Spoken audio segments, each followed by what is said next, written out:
Prezados irmãos e amigos, graça e paz, sejam bem-vindos a mais um estudo bíblico aqui da TV Caminho Livre. Hoje nós vamos falar sobre o perdão. Como é que a Igreja Adventista encara essa questão do perdão? Quais são as afirmações que ela faz a respeito do perdão? O que acontece com um crente que é perdoado por Cristo, segundo o entendimento da Igreja Adventista do Sétimo Dia, da sua teologia? O que ela afirma? Vamos começar entendendo essa questão a partir do ponto de vista adventista, nos recorrendo, evidentemente, às fontes primárias. Eu quero ler para início aqui um texto que se encontra no livro Grande Conflito, a página 485, no terceiro parágrafo. Diz assim: a obra do juízo investigativo e extinção dos pecados deve ser efetuada antes do segundo advento do Senhor. Visto que os mortos são julgados pelas coisas escritas nos livros, é impossível que os pecados dos homens sejam cancelados antes de concluído o juízo em que seu caso deve ser investigado. Então, segundo o entendimento da Igreja Adventista, os nossos pecados, apesar de terem sido perdoados, eles não foram cancelados. E só serão cancelados quando Jesus passar pelo seu caso, nesse suposto juízo investigativo que, segundo a Igreja Adventista, ora se realiza lá no céu. Esse é o entendimento da Igreja. Eu posso ter recebido perdão de Deus, no entanto, os meus pecados continuam registrados, eles não foram cancelados. Esse é o entendimento. Quer ver? Eu quero ler um outro texto que corrobora esta ideia, para que vocês não pensem que eu estou aqui tirando coelho de cartola.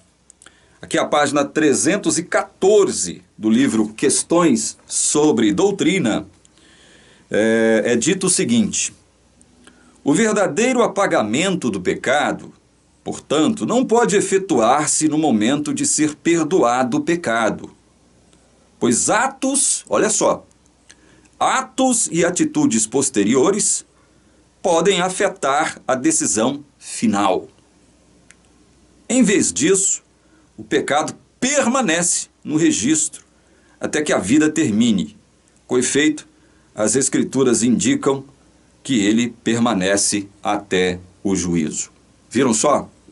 Vocês estão prestando atenção de que a ideia da Igreja Adventista é esta mesma? Eu posso ser perdoado por Deus, verdadeiramente perdoado. No entanto, o registro dos meus pecados continua intacto ali no tribunal de Deus, no santuário celestial. E os meus pecados serão apagados desse registro ou não quando Jesus passar pelo meu caso lá. Porque, segundo o texto aqui, atos e atitudes posteriores podem afetar a decisão final. Deus me salvou pela sua graça. Agora, ele pode me condenar à perdição por conta dos meus atos, das minhas obras. Esse é o entendimento. Sou salvo pela graça, no entanto, eu posso ser condenado pelas minhas obras posteriores, depois da minha conversão. Obras más que eu posso realizar depois da minha conversão. Que a página anterior, na página 303 do mesmo livro, Questões sobre Doutrina, é dito o seguinte: na Escritura, ou seja, na Bíblia, nota-se diferença entre o perdão e o apagamento do pecado. Será que é isso mesmo? Será que a Bíblia faz essa diferenciação entre perdão e apagamento de pecados? É isso que o livro afirma. O perdão, continua o livro, o perdão dos nossos pecados é muito real e é algo que pode ser conhecido e experimentado pela fé viva em nosso Senhor. No ato divino do perdão, nossos pecados são removidos de nós e somos livres, libertos, salvos. Mas a destruição final do pecado aguarda o dia do ajuste de contas divino, quando o pecado será para sempre extinto no universo de Deus. Nós somos, quando perdoados, segundo o texto, e isso aqui É fato, é verdade mesmo. Nós somos, quando somos perdoados, nós somos libertos, somos o quê? Livres, né? E salvos. Palavras do livro aqui. Livres, libertos e salvos, quando nós somos perdoados. No entanto, o registro dos nossos pecados continua intacto lá no santuário celestial, segundo o entendimento da Igreja Adventista. Bom, se o livro afirma que na Bíblia há diferença entre perdão e apagamento dos pecados, só nos resta investigar os textos que supostamente possam afirmar esse tipo de coisa, não é? Segundo aqui o próprio livro Questões sobre Doutrina. Existem 3 textos que eu quero discutir com vocês hoje, que são os textos que a Igreja Adventista elenca aqui no livro Questões sobre Doutrina e que, segundo ela, dão suporte para esse entendimento. Deus perdoa, mas não cancela pecados. O primeiro deles aqui é em Mateus 18, vamos lá? Mateus 18, do verso 23 em diante, a parábola do credor incompassivo. Jesus, verso 23 em diante. Por isso o reino dos céus é semelhante a um rei que resolveu ajustar contas com seus servos. E passando a fazê-lo, trouxeram-lhe um que lhe devia 10.000 talentos. Um rei acertando contas com seus servos, num determinado dia. Ele então, ali, nesse mesmo dia, quando ele determina o acerto de contas com seus servos, ele se vê diante de um servo que lhe devia 10.000 talentos. Muito dinheiro. Não tendo ele, porém, com que pagar, o patrão ordenou que fossem vendidos ele, a mulher, os filhos e tudo o que possuía, e que assim a dívida fosse paga. Olha aqui, o servo devia 10.000 talentos para o patrão. E agora o patrão está mandando aqui, olha, vendam a mulher, os filhos e tudo que ele possui. Pode vender, venda tudo. E assim a dívida será paga, né? Foi essa a ordem do patrão. Olha o verso 26. Então o servo, caindo aos pés dele, implorava: tenha paciência comigo e pagarei tudo ao Senhor. Veja que o servo, que devia 10.000 talentos, ele não pede perdão. Ele só pede tempo para o patrão. Senhor, dá-me mais tempo, tenha paciência comigo, dá-me mais tempo, porque eu vou trabalhar, eu vou fazer as coisas acontecerem de tal modo que eu ganhe o dinheiro para poder pagá-lo. Verso 27. E o senhor daquele servo, compadecendo-se, mandou-o embora e perdoou-lhe a dívida. Veja que o servo não pede perdão, embora ele não tenha pedido perdão, o patrão lhe perdoa toda a dívida de 10.000 talentos. Verso 28. Saindo, porém, aquele servo encontrou um dos seus conservos que lhe devia 100 denários. Agarrando-o, começou a sufocá-lo, dizendo: pague-me o que você me deve. Então o seu conservo, caindo aos pés dele, pedia: tenha paciência comigo e pagarei tudo a você. Ele, porém, não quis. Pelo contrário, foi e o lançou na prisão até que saldasse a dívida. Olha só. Ele foi perdoado em 10.000 talentos, agora encontra um irmão que lhe devia 100 denários. Era uma mixaria em relação aos 10.000 talentos que ele devia ao seu patrão. No entanto, ele não perdoa o seu irmão que lhe devia apenas 100 denários e o taca na prisão por conta disso. Olha, o texto continua e diz assim, verso 31. Vendo os seus companheiros o que havia acontecido, ficaram muito tristes e foram relatar ao seu senhor tudo o que havia acontecido. Então o senhor, chamando aquele servo, lhe disse: servo malvado, eu lhe perdoei aquela dívida toda porque você me implorou. Veja, eu lhe perdoei aquela dívida toda porque você me implorou. O texto aqui mostra o servo implorando perdão. Não, o texto diz o contrário. Ele implorou por tempo, implorou por paciência, para que ele pudesse conseguir o dinheiro para pagar. a sua dívida, que constava ali no registro de 10 mil talentos. Então, o servo continua aqui. Será que você também não devia ter compaixão do seu conservo, assim como eu tive compaixão de você? Será então que você não deveria perdoar o seu irmão, que lhe devia apenas 100 denários, assim como eu tive compaixão de você, lhe perdoando 10 mil talentos? Esse é o questionamento do patrão. Verso 34. E indignando-se, o Senhor entregou aquele servo aos carrascos até que ele pagasse toda a dívida. Mandou ele para a prisão. Ele vai cumprir um tempo ali na prisão, né? Até que toda a sua dívida seja saldada, né? Pelo fato dele estar ali preso. Assim também o meu Pai, que está no céu, fará com vocês, se do íntimo não perdoarem cada um a seu irmão. Ok, esta aqui é a parábola elencada pela Igreja Adventista do Sétimo Dia para afirmar que Deus perdoa, mas não cancela pecados. Perdoa, mas não apaga os nossos pecados. Ele pode te perdoar hoje, pode te salvar hoje, mas pode te condenar amanhã por conta dos seus atos, das suas atitudes. Será que é isso mesmo que esse texto está querendo dizer? Vamos ler o contexto anterior? Versos 21 e 22. Por que Jesus contou essa parábola? Vamos entender por que Jesus contou essa parábola aqui do credor incompassivo? Versos 21 e 22. Os versos dizem assim. Então Pedro, aproximando-se, perguntou a Jesus: Senhor, até quantas vezes meu irmão pecará contra mim que eu lhe perdoe? Até 7 vezes? Jesus respondeu: Não digo a você que perdoe até 7 vezes, mas até 70 vezes 7. Então, olha aqui o contexto no qual aquela parábola fora contada por Cristo. Cristo contou aquela parábola do credor incompassivo diante da abordagem de Pedro, perguntando ali o seguinte: eu devo perdoar o irmão que peca contra mim até 7 vezes, Senhor? E Jesus diz para ele: não, até 7 vezes não, até 70 vezes 7. Até 70 vezes 7. O que Jesus quer dizer com isso? Que Pedro deveria perdoar o seu irmão, ou quem quer que lhe ferisse, ou que o ofendesse, sempre. Porque 70 vezes 7 nos remete para essa ideia, né? Enquanto houver vida em você, né, você deve perdoar. Esse é o sentido do 70 vezes 7.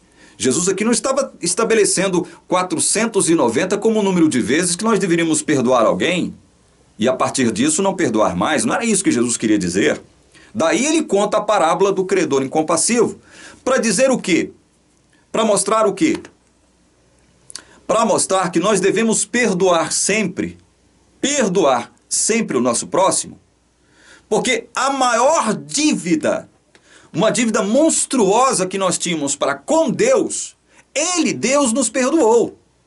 Nós somos o servo daquela parábola a quem foi perdoada uma dívida de 10 mil talentos. É uma soma incalculável, é muito dinheiro. Muito dinheiro. Aí vem a Igreja Adventista então dizer que aquela parábola, né, o senhor daquela parábola, o patrão daquela parábola, é a figura de Deus, e que Deus então perdoa, mas lá na frente, conforme as suas atitudes, ele pode cancelar o perdão dele, retirar o seu perdão. É isso que a Igreja Adventista está afirmando com base nesta parábola. É isso que esta parábola está ensinando para a gente. Que Deus perdoa, mas não cancela pecados. Primeiro que não é isso que a parábola está dizendo.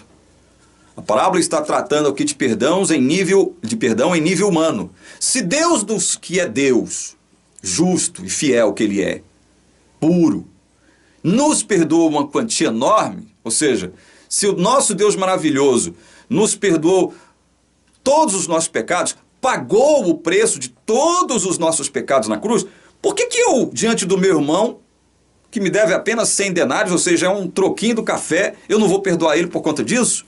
Então, o perdão tratado aqui, neste contexto, é um perdão que tem a ver com a minha relação com o meu próximo, com o meu irmão. É um perdão no campo da providência. O que significa isso? Significa dizer que o perdão tratado aqui é aquele perdão do dia a dia, da nossa vida diária. O que Jesus quer ensinar com a parábola aqui é que nós devemos perdoar o nosso irmão que nos fere indefinidamente, porque a maior dívida Deus já nos perdoou, que são os nossos pecados. Deus já pagou pelo preço dos nossos pecados. Então, se Ele já pagou pelo preço dos nossos pecados, que é uma dívida monstruosa, nos concedendo salvação, redenção, através de seu Filho, por que não vamos perdoar 100 denários? Por que não vamos perdoar uma coisinha bem pequenininha relacionada ao meu irmão? É isso que a parábola está querendo dizer aqui. É isso que a parábola está querendo dizer. E nós já vimos isso aqui. O patrão mandou vender ele, a esposa, os filhos e os seus bens para poder pagar suas dívidas. Deus faz isso conosco? Deus faz isso conosco? Deus não faz isso conosco. Deus não pede primeiro para que nós possamos saldar a nossa dívida com Ele, para que nós o quê? Se nós não tivermos condição de pagar, porque essa é a nossa realidade, nós não temos condição de pagar a nossa dívida para com Deus, Deus nos manda vender? Não, Deus não nos vende para quem quer que seja, para que a nossa dívida seja saldada para com Ele. Esse é o primeiro ponto. O segundo ponto, que eu saliento aqui, que é o segundo problema, quando eu aplico esta parábola aqui ao entendimento que a igreja adventista quer forçar, é que aquele servo malvado, que havia sido perdoado em 10.000 talentos, o Senhor, o seu patrão, lhe retirou o perdão por conta de ele não ter perdoado uma única vez um irmão dele. Ele não esperou, aquele servo, aliás, aquele patrão não esperou, ele perdoar e perdoar até os 490 vezes, para que só então, depois dele perdoar 490 vezes, ele tivesse liberdade para poder não perdoar. Onde é que está aqui o 70 vezes 7 por parte do Senhor, do patrão ali da parábola? Se o Senhor Deus nos ensina que nós devemos perdoar indefinidamente, sempre, o nosso irmão que nos ofende, por que que Ele não vai perdoar uma pessoa por apenas um deslize cometido? Estão vendo outro problema?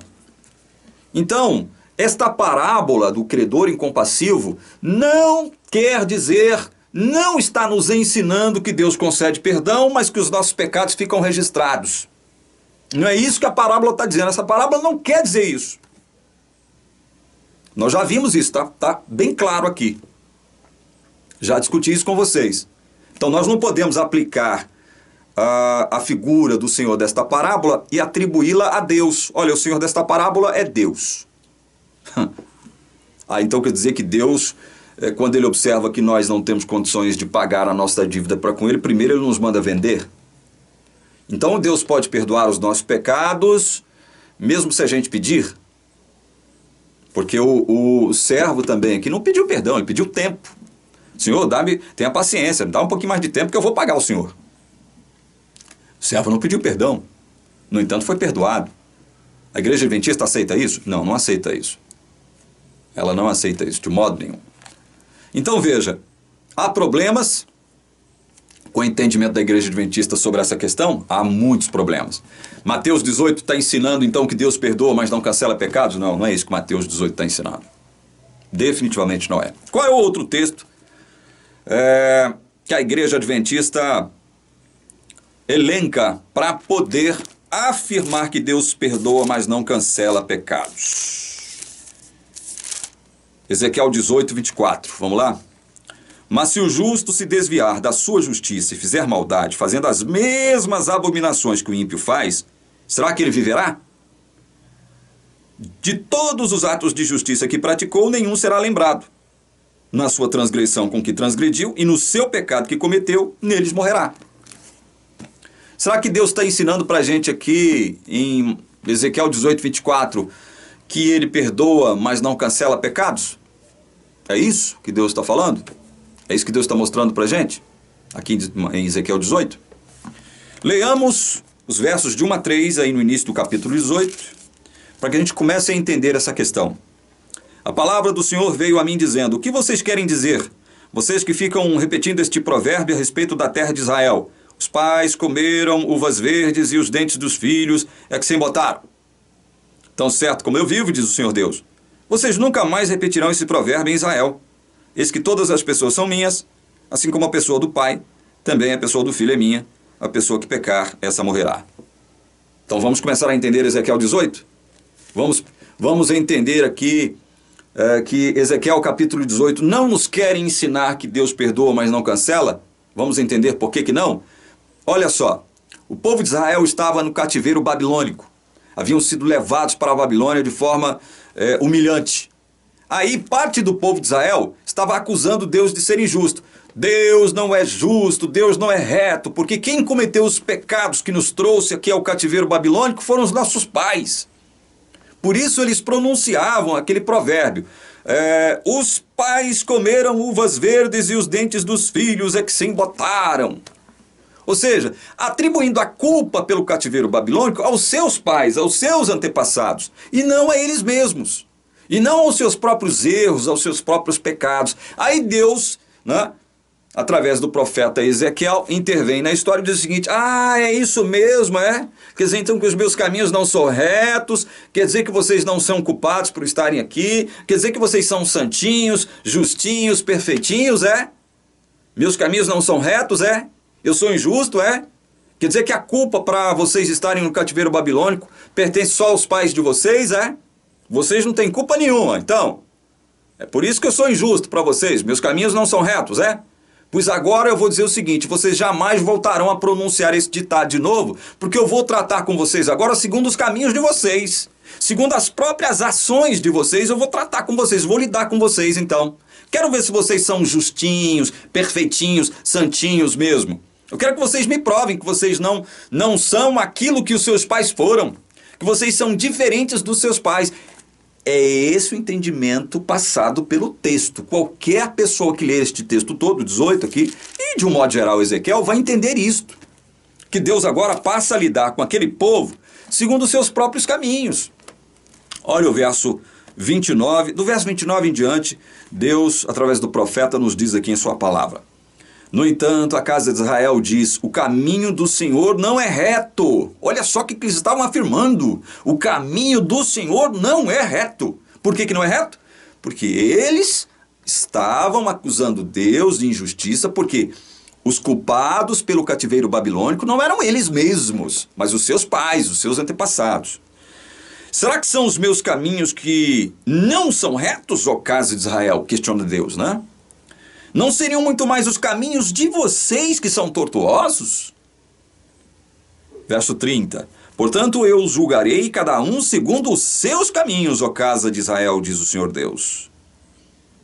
Deus, então, como eu disse, vai tratar com eles agora segundo os caminhos deles, já que eles estão falando que eles não são os culpados, né? Já que eles estão falando que eles são diferentes dos seus pais, que eles não cometem os mesmos erros que seus pais cometeram no passado. Deus, então, vem até eles dizendo: é assim, é? Então tá certo, eu vou julgá-los, eu vou lidar com vocês agora, eu vou tratá-los conforme os seus próprios caminhos. Quero ver se vocês são justos mesmos. Quero ver se vocês são retos mesmos, se os caminhos de vocês são retos mesmos. Quero ver se vocês são santinhos mesmos, como vocês estão afirmando que são. É isso que Deus está dizendo aqui, né, com o texto bíblico. Aqui no verso 31, aliás, verso 30 eu vou ler de novo. Portanto, eu julgarei cada um segundo os seus caminhos, ó casa de Israel, diz o Senhor Deus. Convertam-se e afastem-se de todas as suas transgressões, para que a iniquidade não lhes sirva de tropeço. E aí Deus começa falando: olha, vocês também têm que se converter dos seus pecados, das suas iniquidades, para que elas não sirvam de tropeço a vocês. Vocês são pecadores, assim como seus pais foram. Vocês são tortos, assim como seus pais foram. Vocês não são retos, vocês não são justos, assim como seus pais não foram. Convertam-se dos seus pecados. E olha o verso 31. Livrem-se de todas as transgressões que vocês cometeram e façam para vocês um coração novo e um espírito novo. Por que vocês haveriam de morrer, ó casa de Israel? Então, livrem-se de todas as suas transgressões, diz Deus para o povo. Eu quero ver vocês se livrarem de todas as suas transgressões. Eu sei que vocês são pecadores, tão pecadores quanto seus pais foram, né? Livrem-se então dos seus pecados. Olha o que Deus diz aqui para eles. Façam para vocês um coração novo e um espírito novo. Façam vocês, para vocês mesmos, um coração novo, né? Uma mente nova, um espírito novo. Façam. Vocês não são os bonzões, os bambambãs, diferentes dos seus pais? Então vão, façam isso. Por que vocês haviam de morrer? Eu não tenho prazer na morte de ninguém, diz o Senhor Deus. Portanto, convertam-se e vivam. Olha, então tá certo. Estou lidando com vocês agora segundo os seus próprios caminhos. Então agora é o seguinte, se virem, façam o que é reto, façam o que é justo. E aí eu vou lidar com vocês segundo isso, segundo os seus caminhos. Então veja, é isso. Será que aqui em Ezequiel 18, Deus está ensinando que ele perdoa, no momento em que ele perdoa, ele não cancela pecados? É isso que o texto está dizendo? Claro que não, eu acabei de explicar para vocês aqui o contexto em que Ezequiel 18 foi escrito, com que intenção Deus disse o que ele disse aqui. Depois vocês leem todo o capítulo 18, vocês vão ver que é isso mesmo que eu estou falando aqui. Então, eu já mostrei para vocês dois textos que a Igreja Adventista cita, elenca, para poder fundamentar a ideia de que Deus perdoa, mas, porém, Deus não cancela pecados no momento em que ele perdoa. Já citei dois textos. Eu vou ler mais um texto que ela cita, Apocalipse 3:5. Vamos lá? Apocalipse 3:5. Eu, inclusive, já tratei desse texto aqui na TV Caminho Livre, já expliquei aqui na TV Caminho Livre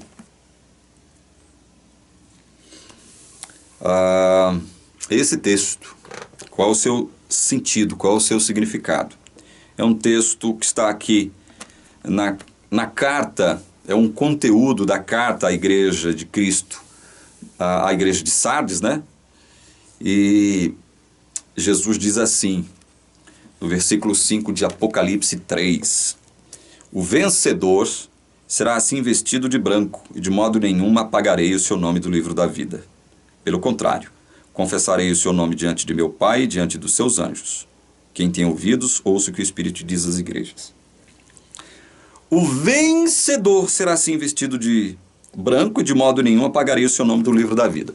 A Igreja Adventista pega esse texto aqui para dizer o seguinte, está vendo como Deus pode apagar o seu nome do livro da vida?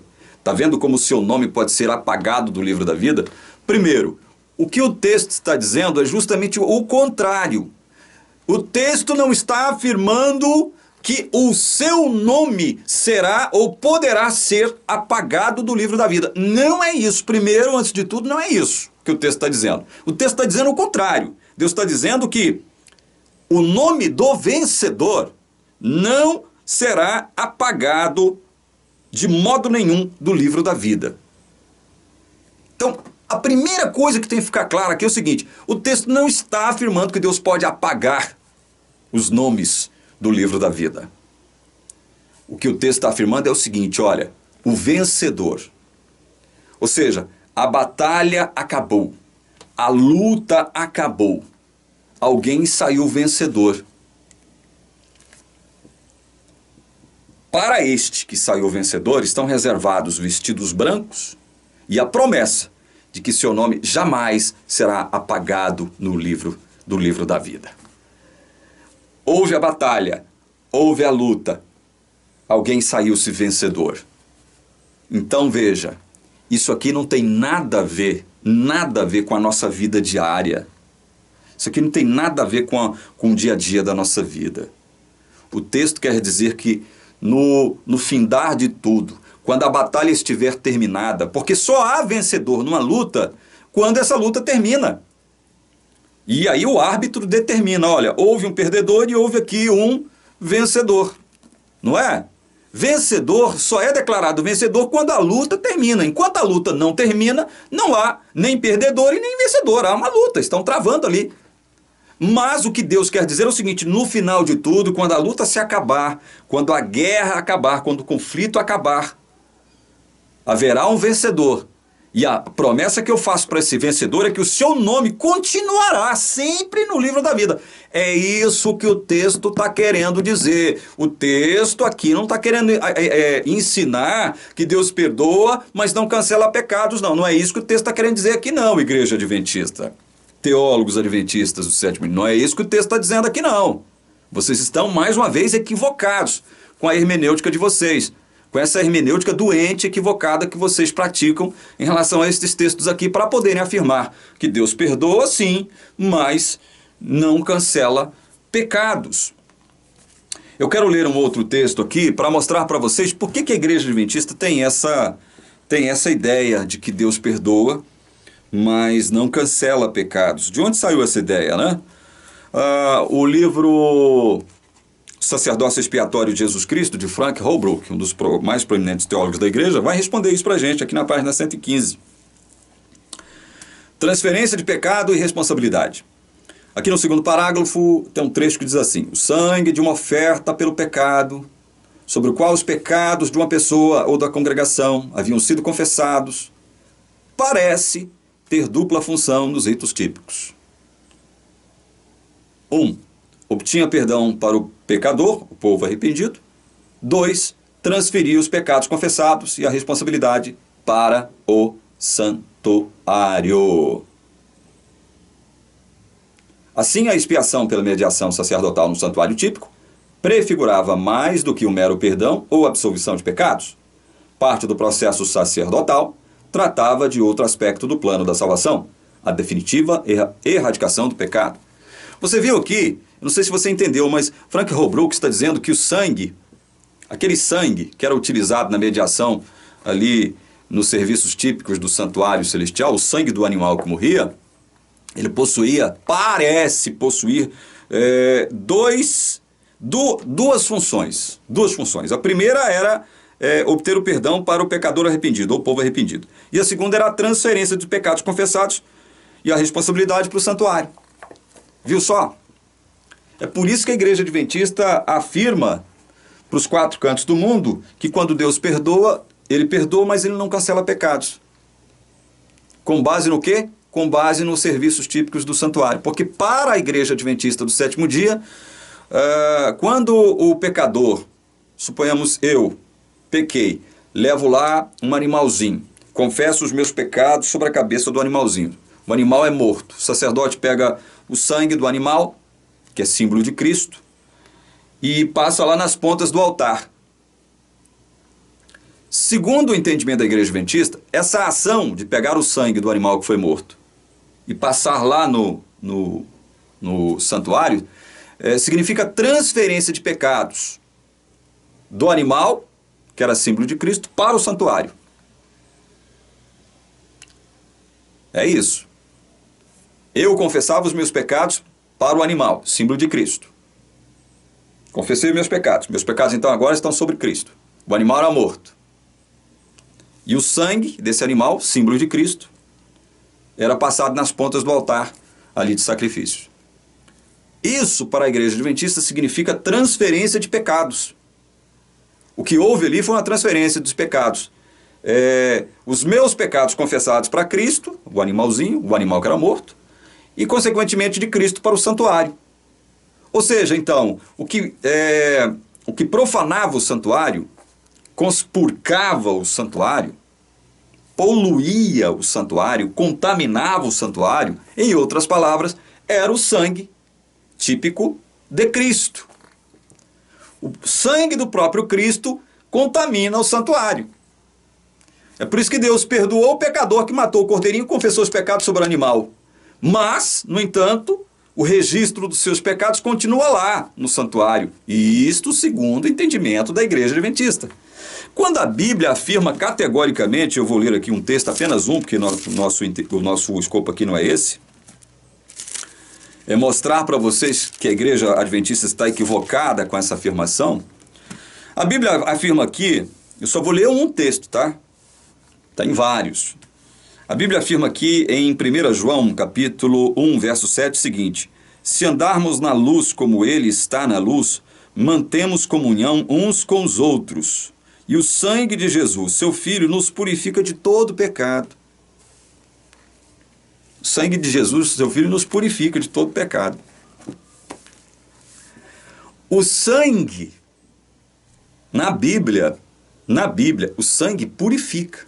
O sangue de Cristo purifica pecados. Purifica-nos de todos os nossos pecados. O sangue não significa transferência de pecados. Não significa um registro de pecados ali no santuário. Porque o santuário terrestre era um modelo, né? Uma cópia, um símbolo do santuário celestial. Então, o que é que profana verdadeiramente o santuário? Segundo a Bíblia, o que é que profana, segundo a palavra de Deus, o santuário? Também não vou ler por uma questão de tempo, que eu tenho que adiantar aqui. São os nossos pecados. São os nossos pecados que profanam o santuário. E isso fica muito claro na palavra de Deus. Isso fica muito claro aqui na palavra de Deus. São os meus pecados, os seus pecados, se nós vivêssemos lá naquela época, né? Os meus pecados, os nossos pecados que contaminavam o santuário. Quer ver? Eu vou ler um texto aqui. Em Números capítulo 19, verso 13, diz assim: todo aquele que tocar no cadáver de uma pessoa e não se purificar, contamina o tabernáculo do Senhor. No entanto, verso 20, no entanto, a pessoa que estiver impura e não se purificar, essa será eliminada do meio da congregação, porque contaminou o santuário do Senhor. O que esse texto quer nos dizer? Quer nos dizer uma coisa bem simples. Como é que o santuário era contaminado? Era através da mediação do sangue? Não. Era quando eu cometi o ato pecaminoso. Quando eu cometi um pecado, eu estava contaminando o santuário com o meu ato pecaminoso. Vamos ler capítulo 35 aqui de Números. Isso é um assunto importante, a gente tem que mostrar o que a Bíblia diz para que as pessoas entendam que o que nós estamos apontando aqui é o que é a verdade, né? Vamos ler, vamos ler aqui Levítico 20, verso 3. Levítico 20, verso 3. Eu não anotei o outro número lá de Números 35. Levítico 20, verso 3. Então, para mim não ficar perdendo tempo, vamos ler outro texto. Levítico 20, verso 3 diz assim: voltarei o meu rosto contra esse homem e o eliminarei do meio do seu povo, porque entregou um de seus filhos a Moloque, contaminando assim o meu santuário e profanando o meu santo nome. Olha só. Como é que esse cidadão aqui contaminou o santuário? Entregando um de seus filhos a Moloque, ou seja, cometendo um pecado. Ao cometer uma ação pecaminosa que o santuário de Deus é contaminado. O santuário não é contaminado através do sangue do animal, que era típico do sangue de Cristo. E, portanto, o santuário, então, no entender da Igreja Adventista, ele é contaminado pelo sangue de Cristo. Já pensaram isso? Já pensaram nisso? Então, esse é o entendimento da Igreja Adventista concernente a quê? A perdão dos pecados. Deus perdoa, mas não cancela. Quando Ele perdoa, você está livre, é libertado, é salvo, mas os seus pecados continuam registrados lá no santuário celestial. Eu quero ler agora para vocês, antes de ler uns textos bíblicos, eu quero ler para vocês, olha só como Deus é maravilhoso, né? Eu quero ler para vocês 2 trechinhos de um livro chamado Do Sábado para o Domingo. Este livro foi escrito pelo eminente teólogo adventista, já falecido, Samuel Bacchiocchi. Ele escreveu este livro foi tese de seu doutorado na Universidade Gregoriana de Roma, e ele, evidentemente, neste livro, ele vai defender a vigência do 4º mandamento. Ele vai defender a vigência do sábado, do mandamento do sábado. Obviamente, corroborando com a visão adventista. Ele sempre foi adventista, e foi um bom adventista, diga-se de passagem. Então ele escreveu esse livro, narrando a história do sábado através dos tempos, e como a igreja cristã deixou a guarda do sábado de lado para guardar e santificar o primeiro dia da semana.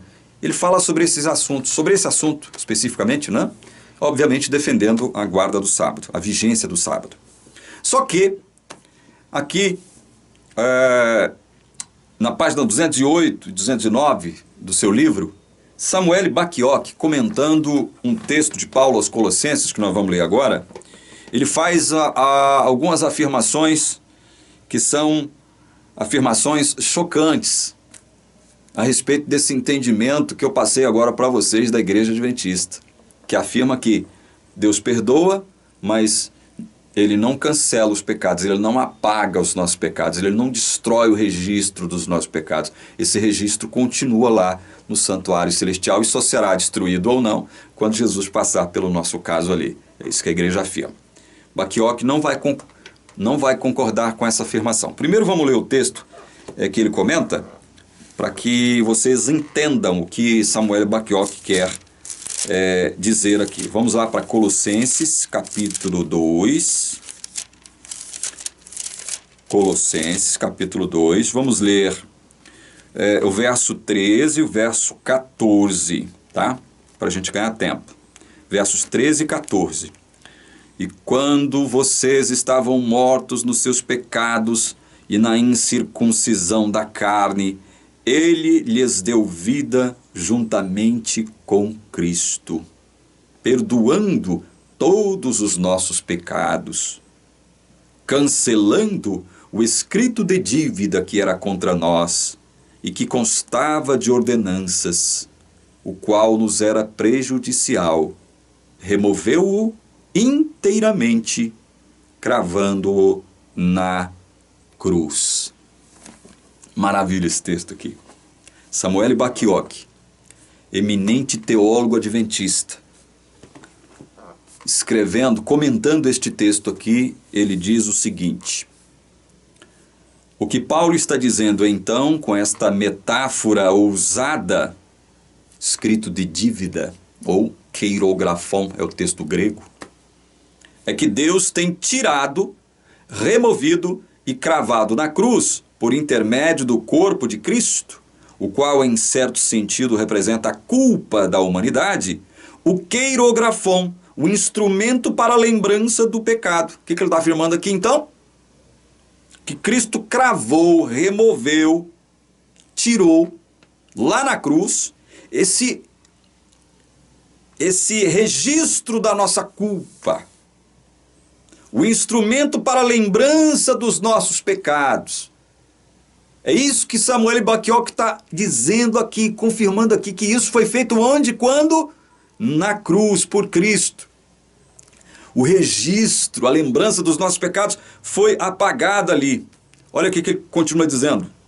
A base legal desse instrumento, ou seja, esse keirografon, esse escrito de dívidas, a base legal desse instrumento era a cédula vigente, tois dogmazin.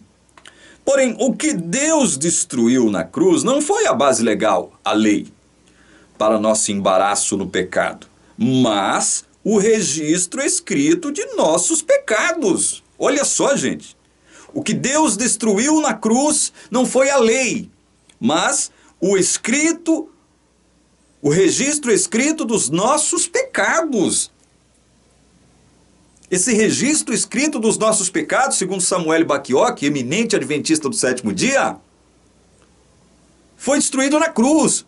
Samuel Bacchiocchi, portanto, aqui está indo de encontro ao entendimento adventista, de que quando Deus perdoa, Ele perdoa, mas conserva o registro dos nossos pecados intacto lá no santuário celestial. E ele diz mais: ao destruir o registro de pecados, Deus removeu a possibilidade de que jamais se faça uma cobrança contra aqueles que foram perdoados.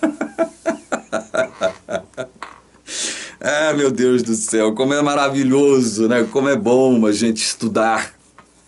Como é bom a gente estudar, não é? Como é bom a gente ler, a gente pesquisar, não é verdade? A gente descobre coisas como esta aqui, ó.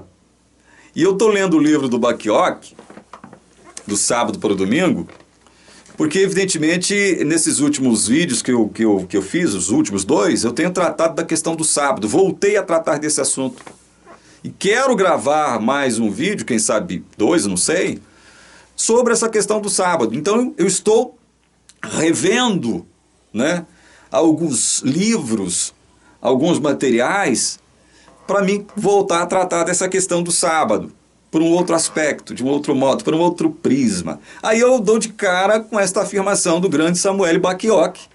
Isso aqui que eu acabei de ler para vocês, isso aqui vai de encontro, entra em rota de colisão com a afirmação da teologia adventista sobre essa questão de Deus perdoa, mas ele não cancela, mantém o registro dos nossos pecados intactos ali no santuário celestial. Ou seja, Deus pode condenar você, meu irmão. Ai, meu Deus do céu. Adventista é uma piada, né? Eu me divirto demais com a teologia adventista. Eu confesso a vocês que eu me divirto, mas me divirto muito.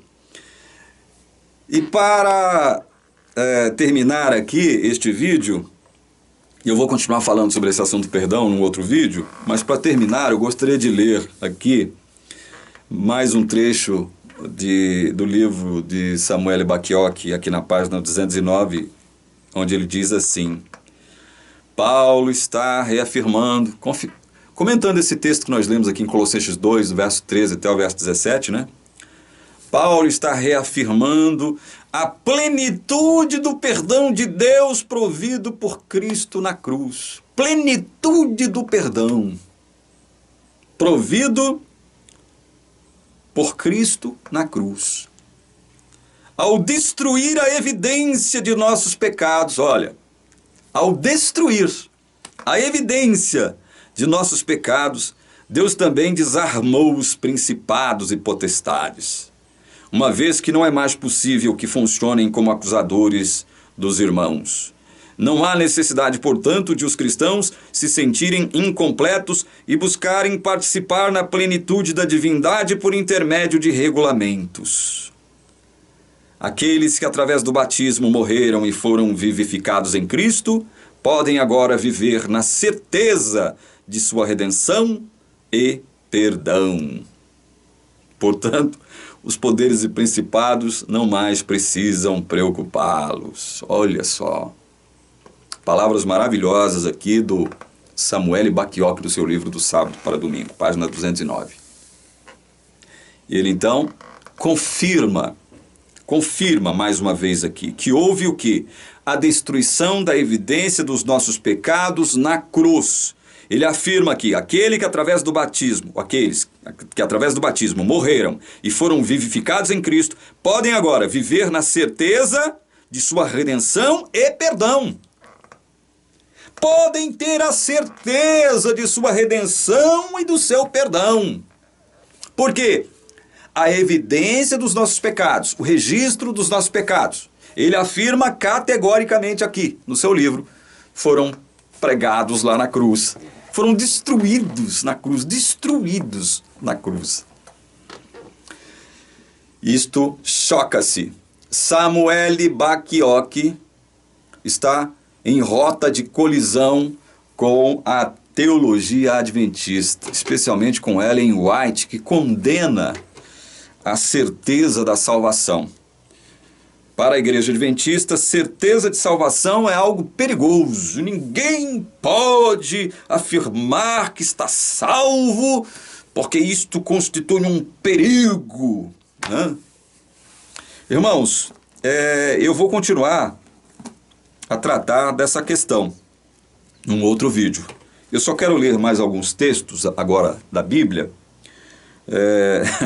e por incrível que pareça, eu vou ler os textos aqui, que o próprio livro Questões sobre Doutrina, ele elenca aqui, quando ele trata deste assunto que nós estamos tratando aqui. Vamos ler então Miqueias 7,19. Miqueias 7,19. Vamos ver o que a Bíblia fala a respeito de perdão. Vamos lá? Deixa eu ver aqui. Miqueias 7,19. Diz assim o texto: Ele voltará a ter compaixão de nós, pisará aos pés as nossas iniquidades e lançará todos os nossos pecados nas profundezas do mar. Esta ideia aqui de profundezas do mar, esta imagem aqui de profundezas do mar, nos remete para a ideia de que Deus perdoa, mas não cancela pecados? O que acha você? Ele voltará a ter compaixão de nós, pisará aos pés as nossas iniquidades e lançará todos os nossos pecados nas profundezas do mar. Isso aqui dá a ideia de que Deus perdoa, mas não cancela? Profundezas do mar. Salmo 103, 12. Salmo 103, 12. Vamos ver se a Bíblia chancela essa questão, né? 103, 12. Quanto o Oriente está longe do Ocidente, assim ele afasta de nós as nossas transgressões.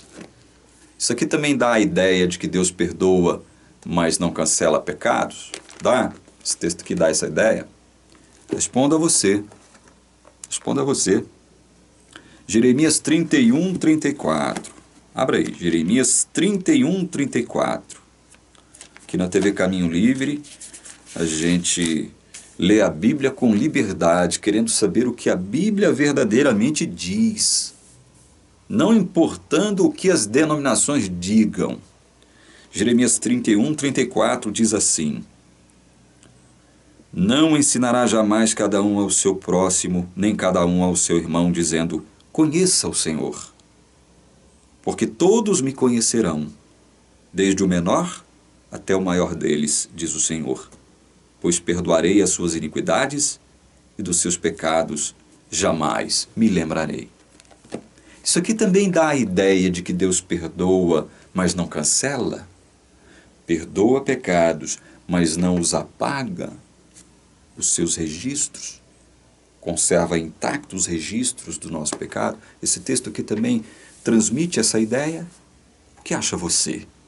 Você que é um estudioso da palavra de Deus, você que tem interesse na verdade, doa a quem doer, custe o que custar. É isso que Deus está ensinando aqui? Pois perdoarei as suas iniquidades e dos seus pecados, jamais me lembrarei. É isso que Deus está ensinando, que Ele perdoa, mas não cancela, perdoa, mas não apaga os pecados. É isso que esse texto está querendo dizer. É essa a ideia que ele transmite. O que acha você? Responda você. Outro texto, Isaías 43, 25. Abra aí. Isaías 43, verso 25. Eu mesmo sou o que apago as suas transgressões por amor de mim. Dos pecados que você cometeu, não me lembro. Esse texto está também trazendo à tona a ideia de que Deus perdoa, mas não cancela pecados? É isso que esse texto está dizendo? Perdoa, mas não cancela? É isso? Esse texto nos remete para esta ideia adventista? Responda você. Responda você. Eu mesmo sou o que apago as suas transgressões por amor de mim, dos pecados que você cometeu, não me lembro. Outro texto, vamos ver aqui outro texto. 1 João, capítulo 1, verso 9. Diz assim: Se confessarmos os nossos pecados, Ele é fiel e justo para nos perdoar os pecados e nos purificar de toda injustiça. É isso que o texto de 1 João 1,9 que nós acabamos de ler está afirmando, que Deus perdoa, mas não cancela pecados. É isso que o texto está ensinando? É isso mesmo que ele está ensinando? Se confessarmos os nossos pecados, Ele é fiel e justo para nos perdoar os pecados e nos purificar de toda injustiça. Essa é a ideia adventista que esse texto está querendo passar? Deus perdoa, mas não cancela. Deus perdoa, mas não apaga os nossos pecados. A lembrança, o registro dos nossos pecados. É isso? Samuel Bacchiocchi, o grande teólogo adventista, diz que não é. Eu concordo com Samuel Bacchiocchi. Eu concordo. E quem está do lado da verdade também deverá concordar com o adventista do sétimo dia, Samuel Bacchiocchi. Porque, comentando Colossenses 2, e ele o fez muito bem, ele afirma categoricamente o que o texto de Colossenses realmente quer dizer. Aquele escrito de dívida, aquele registro dos nossos pecados, que nos era contrário, que segundo Paulo constituía de ordenanças, esse escrito de dívida foi cravado na cruz, ele foi destruído na cruz, foi tirado. Não existe mais registro de pecados para aqueles que foram perdoados em Cristo Jesus para a redenção. É verdade. No próximo vídeo que eu quero tratar com vocês, eu quero deixar bem claro algumas coisas a respeito do perdão que são chocantes, mas ao mesmo tempo maravilhosas. Eu quero mostrar para vocês como o perdão é paradoxal. Parece se contradizer. Parece que com o perdão Deus se contradiz. Só parece se contradizer. Deus só parece contradizer-se com o perdão. É por isso que eu estou dizendo que ele é paradoxal. Quando Deus perdoa pecados, quando ele afirma aqui que ele perdoa pecados, ele não está contradizendo-se a si mesmo. Porque Deus não pode compactuar com o pecado. Onde há pecado, há culpa. E onde há culpa, tem que haver punição. E eu quero fazer uma menção aqui especial ao meu irmão Elias. Nós tivemos nos últimos 2 dias conversando a esse respeito e o Elias me ajudou muito a entender, a ampliar o meu entendimento sobre essa questão do perdão. Não fosse o Elias, o meu entendimento ficaria reduzido, circunscrito a alguns aspectos apenas. Mas com a conversa que eu tive com Elias, o Elias me ajudou a entender algumas coisas ainda e relembrar outras que eu já havia esquecido com relação a esse tema. Conversar com Elias a esse respeito foi fundamental para que eu entendesse isso. Onde há pecado, há culpa. Onde há culpa, há punição. Tem que haver punição. Não há pecado sem punição ou penalidade. Não há. É como causa e efeito. Não há efeito sem causa. É impossível. Então, se há pecado, há culpa. Se há culpa, há punição. Tem que haver punição. Culpa e punição andam juntas. Então eu quero mostrar no próximo vídeo para vocês por que Deus não perdoa pecados ao mesmo tempo em que perdoa pecados. Vocês estão achando que eu estou doido? Que eu estou cometendo alguma sandice aqui? Eu só quero então dar um aperitivo, tá? Para vocês a respeito do que eu vou tratar no meu próximo vídeo, ok? Leiam comigo aí Êxodo 34. Êxodo 34.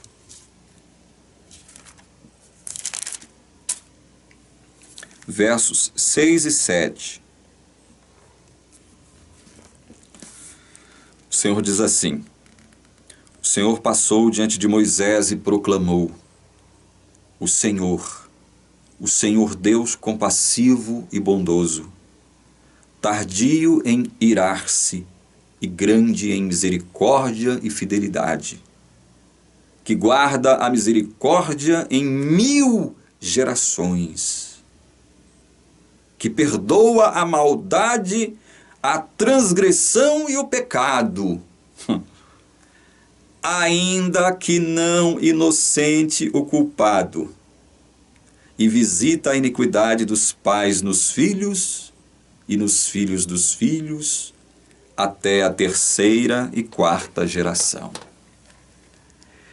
Se você parar para analisar de modo calmo, sereno e tranquilo o entendimento, o sentido deste texto, você poderá ficar meio perturbado, porque aparentemente aqui parece que ele é um texto meio confuso, porque ao mesmo tempo em que ele afirma que o Senhor é compassivo, bondoso, tardio em irar-se, grande em misericórdia, que guarda a misericórdia em 1000 gerações, que perdoa a maldade, a transgressão e o pecado, ele não inocenta o culpado.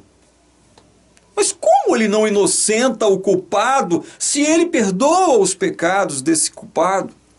Como é que ele não inocenta o culpado se ele perdoa? É isso que ele está falando. E ele ainda reforça aqui no final do verso 7, visita a iniquidade dos pais nos filhos, dos filhos, até a 3ª e 4ª geração. Como é que ele então, ainda depois disso, não inocenta o culpado? Vamos entender isso? Parece que o próprio texto bíblico parece contradizer-se. Parece que Moisés contradisse aqui, né? Se contradisse. E, obviamente, por tabela, Deus se contradisse. Parece que há uma contradição aqui, né? Nós vamos entender isso no nosso próximo vídeo, que nós vamos tratar desse tema, continuar tratando desse tema tão importante que é o tema do perdão. E antes de encerrar, eu digo o seguinte para vocês. Nós não podemos confundir uma coisa. Há o perdão de natureza redentiva. Há o perdão no âmbito da redenção. E há o perdão no âmbito da providência de Deus. No âmbito da redenção, o que acontece? Vamos ler Romanos 11. Romanos, capítulo 11.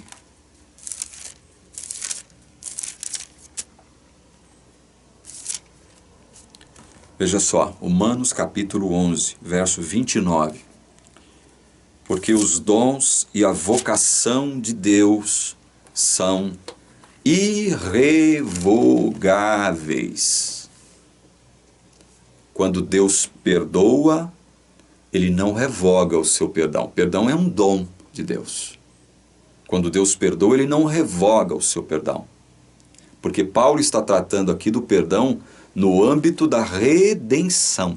Se você ler o livro de Romanos, especialmente estes 3 capítulos aqui, Romanos 9, 10 e 11, você vai perceber isso. Ele está tratando nestes capítulos aqui da promessa que Deus fez para o seu povo, elegendo o seu povo, escolhendo uns, rejeitando outros.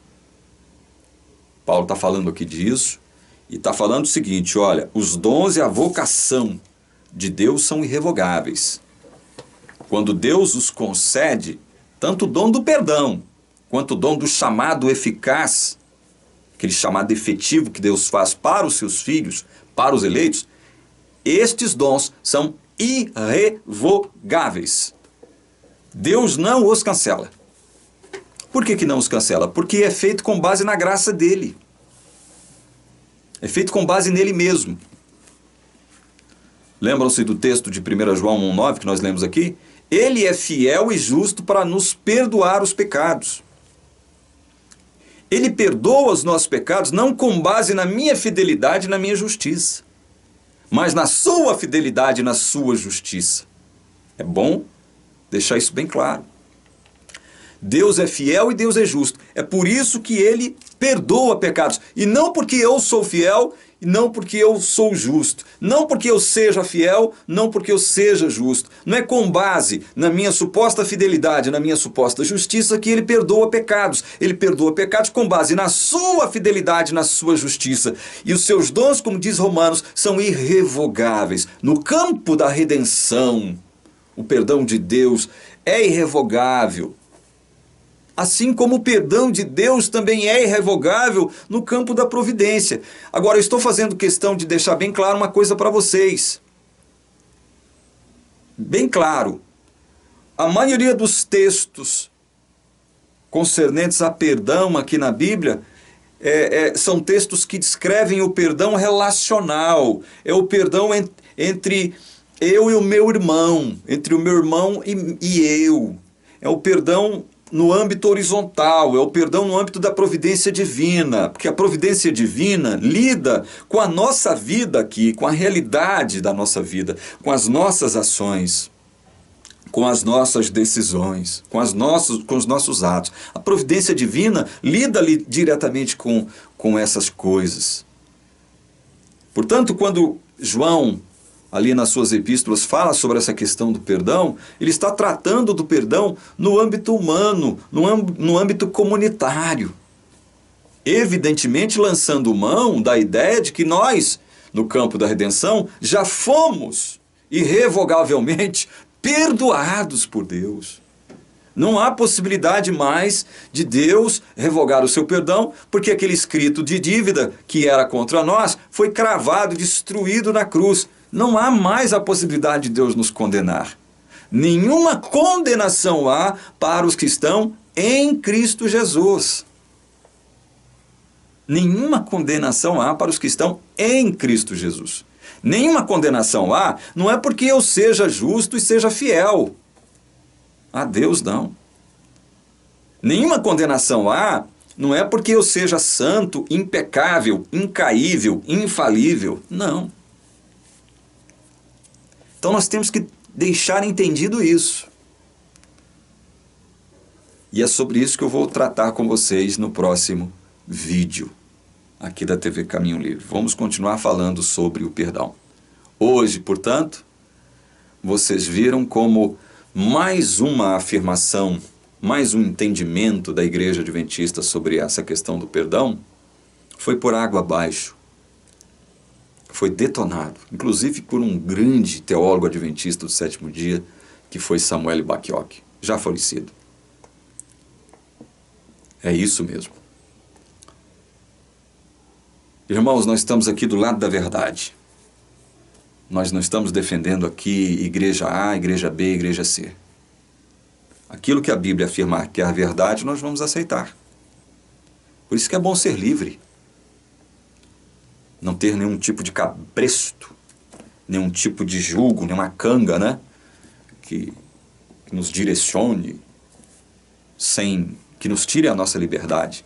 Porque foi para a liberdade que Cristo nos salvou. Não para a libertinagem, para a liberdade. É diferente. E nós aqui da TV Caminho Livre somos livres, graças a Deus. A graça de Deus nos libertou. Nos libertou de tudo aquilo que nos era contrário. Então, no próximo vídeo, nós vamos continuar tratando dessa questão do perdão. Por que Deus perdoa pecados? Ao mesmo tempo em que Ele diz que Ele não inocenta o culpado. Deus perdoa pecados e não perdoa pecados. Como? Nós vamos ver isso no nosso próximo vídeo. Que Deus abençoe você. Em nome de Jesus. Amém.